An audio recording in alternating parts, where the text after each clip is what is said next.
Cool. So this is Inspector Gadget. We'll get started here. So Inspector Gadget's a pretty interesting game. It's kind of a combination of several types of games. You have a little bit of Super Castlevania. You have a little bit of even some Super Ghouls and Ghosts in there, as far as some mechanics. You even have a little bit of a Mega Man as far as like sub-weapon switching back and forth, stuff like that between your weapons. So it does a lot of good things with a lot of different mechanics. It's a really solid game, actually.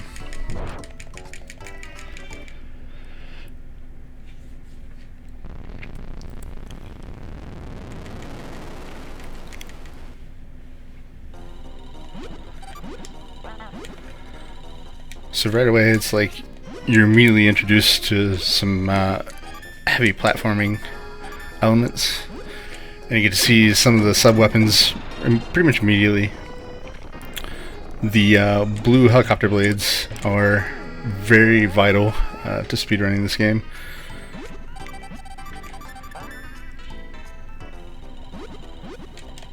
Ooh, that was almost bad.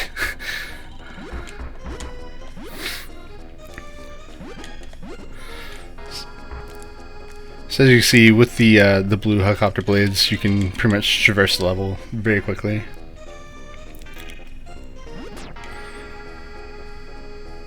It's actually fine that I take that damage boost there. I would have preferred to get over him with my my armor hit, but it's fine. It's not really a big deal. I have a backup strat pretty much immediately as soon as I go into the next level to get my jacket back, and I'll be fine there. So this is the first boss. Pretty straightforward. It's kind of a mode 7 type thing where room just kind of spins around. I don't know why exactly the chandelier itself is the boss, but whatever, I guess.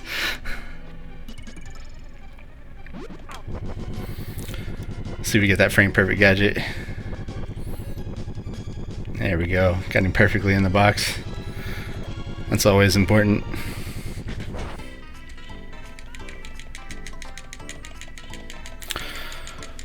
So something you'll notice too with my sub-weapons in the middle there, on the very top of the screen, you'll see a hat counter. So throughout the game you have to use a certain amount of hat resources to use certain weapons. So each weapon has like a cost. There's a couple, like the upwards grapple hand and the sticky arrows don't have a cost. So that's actually very helpful. But managing that resource is super important in this game. Much like a heart counter in, Castlevania, you got to manage what you use and what you need. So right away, you can see my sub-weapons flashing there. So once you get to level 3, once you pick up 4 sub-weapon, you usually have special abilities unique to each weapon. So for the blue propeller, for instance, it just becomes invincible.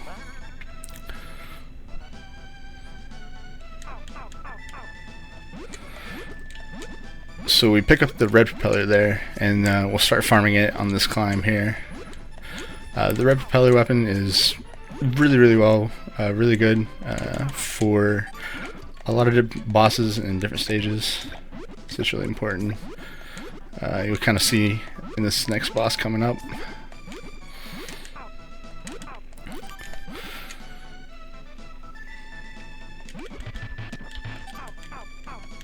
Just punch that guy to oblivion.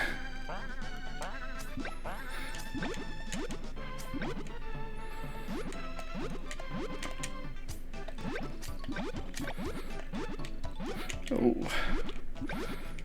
There we go. That was actually a really solid climb.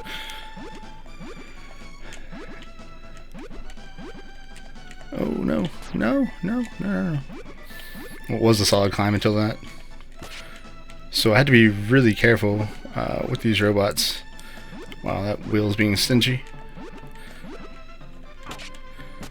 Yeah, so those robots are super pain. And I like to have the armor going into that, and usually I can just jump and take a damage hit into the door, but I messed up and fell because the wheel just kept spinning. But hold on, I'll show you exactly how broken the red propellers are here. So that's pretty much the boss fight. And I'll use that in a couple other fights as well. Especially the last boss fight. The last boss fight's hilarious. But those robots are super pain, because when their heads fly off, the direction they go and how far they go and all that stuff is completely random. I have no choice. So if I'm to that point without an armor hit, I have to kind of rely on luck on whether or not they're going to come at me or not. So, I mean, I can try to attack the head as it goes over my head, but sometimes it'll just land like right at my toe, and there's not much I can do about it.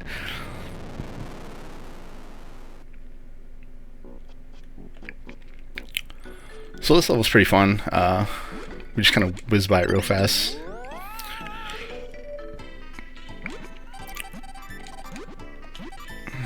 Get a little extra hat here. Something too, you might have noticed, like throughout the game, the screen kind of scrolls a bit as I go along, and I can actually control that to an extent. And so there's certain points where I want to scroll the screen in such a way that I can kind of get over enemies and just avoid having to deal with them all together.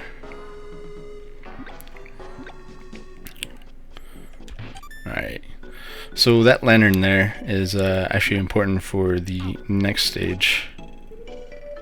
Or not the next stage, but the like 2 stages from now. So I want to pick it up there. That drop is actually random. It's more often not the lantern, but there's a chance it will drop the mini gadgets, and we don't want that.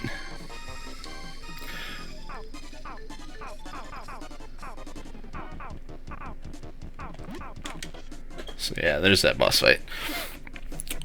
So you can see the strength of the red propeller. As long as I can keep it on screen, I can move around, and only the level 3 version of that does that.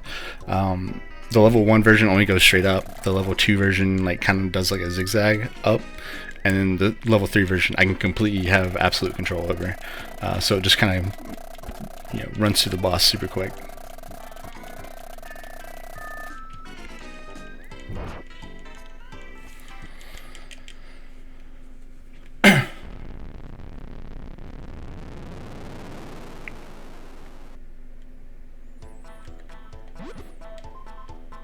I almost missed that jump.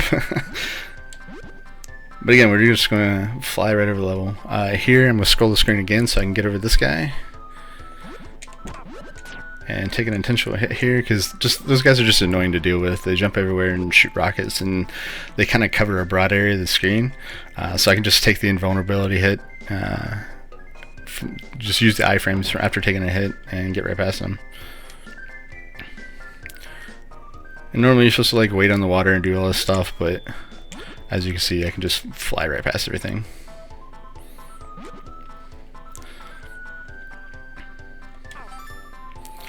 So we got a little bit of an auto-scroller here, with some minor platforming stuff. There's another auto-scroller in the last level, but it's like a combination of platforming and auto-scroller, so it's a nice little mix, so it's not entirely boring. It's not something you have to sit there and worry about. They do a really good job to mix a lot of elements in this game without making it too boring for too long. And then I can just skip right over this stuff, and everything's just the right height to get what I need. So this boss can be kind of annoying. I need to be on this platform.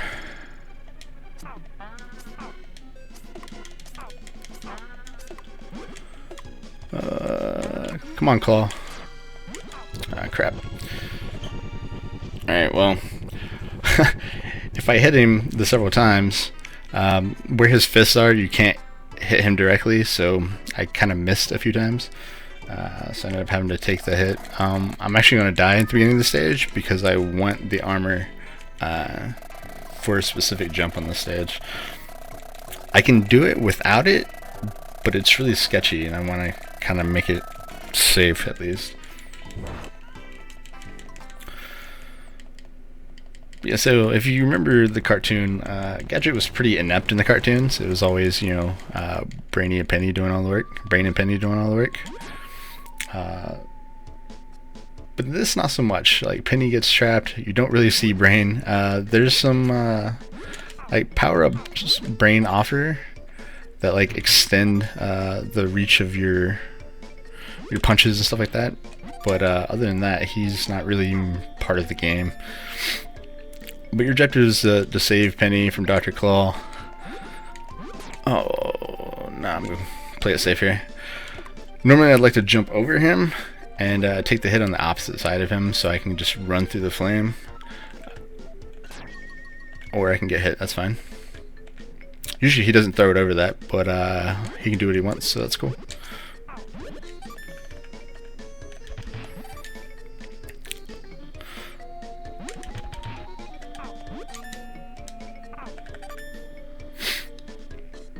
So let's try this again.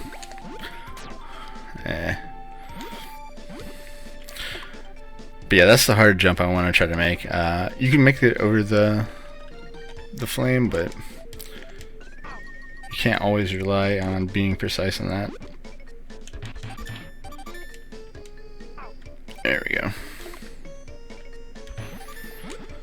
It's actually kind of good that I died though, because I can get some extra hat resources, so I'm safer in the later stages.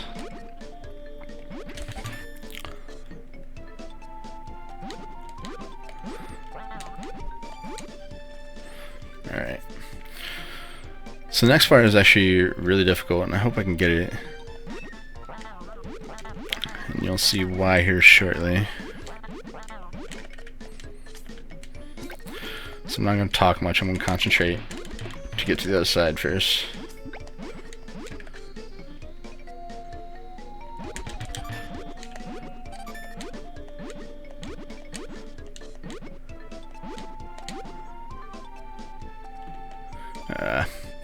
Messed up. I was a little too high to go over the ledge. So what I was attempting to do is you can actually use the invulnerability frames from the invincibility to get through the spikes through a large portion. I wanted to hit one of the platforms right on the lip so I could continue jumping across, and I can actually get this all in one cycle without it coming back down on top of me. But unfortunately I missed it, so it's whatever though. It's not a huge time loss, but it's a decent amount. That's actually something new that I added to the run. It's something from the task that the task does, and task of course does it super fast and just ignores all logic and stuff, but I developed it in a way that it works for players. But it takes a lot of practice, and it's you got to be super fast, and your execution has to be pretty much on point. This boss is super sketchy.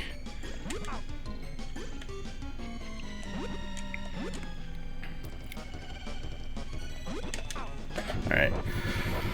This boss is super difficult without an armor hit, just because, as you can see, like squeezing between the tombs as they come down is pretty difficult. I got a little lucky there, squeezing between them, but it's not always the case. But a lot of it relies on the platforms. The platforms that come out are completely random, whether they're 1, 2, 3, or 4. Is the length. So if your lower platforms are too small, it doesn't give you much room to maneuver in between the tombs as they come down.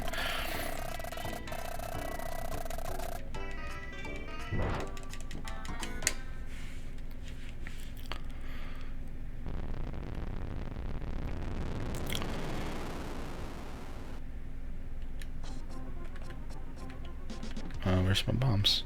There we go. The good thing about this game is they have a lot of armor items just kind of strewn about throughout the stages, and they're in just such a way that the routing oops, it's not what I meant to do. I meant to short hop. At least I don't have to worry about my armor now. But they're strewn throughout the game that kind of makes it really easy to get your armor hits back.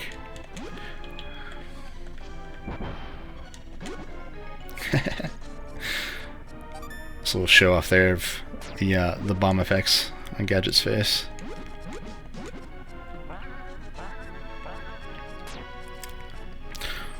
Alright.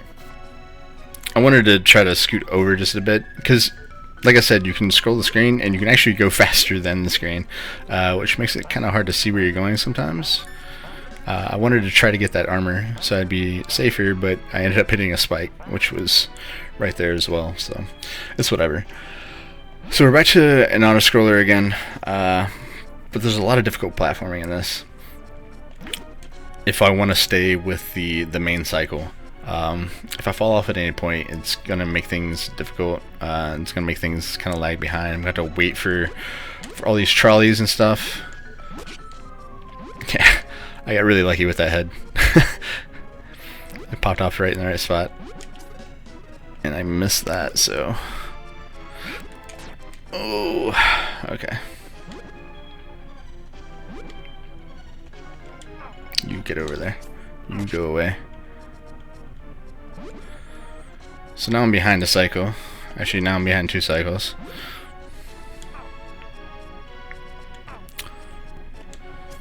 How about I just kill you and call it a day? There we go. Yeah, this jump is actually really hard to make. Especially if that robot's there, it just makes it more difficult. And if I miss the arrow, I have to then rely on timing, and then I have to worry about the robot's positioning, and it just becomes a big pain. So I can maybe do something here. There we go. It'll try to catch me up a little bit.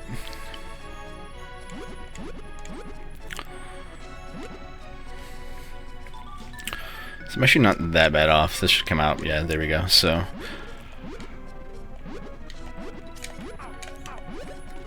oh, just made that jump. Cool. So I have plenty of hat resources, and I actually want to get rid of a lot of it. So we'll do that as I'm going around. So this is actually the last boss fight. So this little claw jet thing.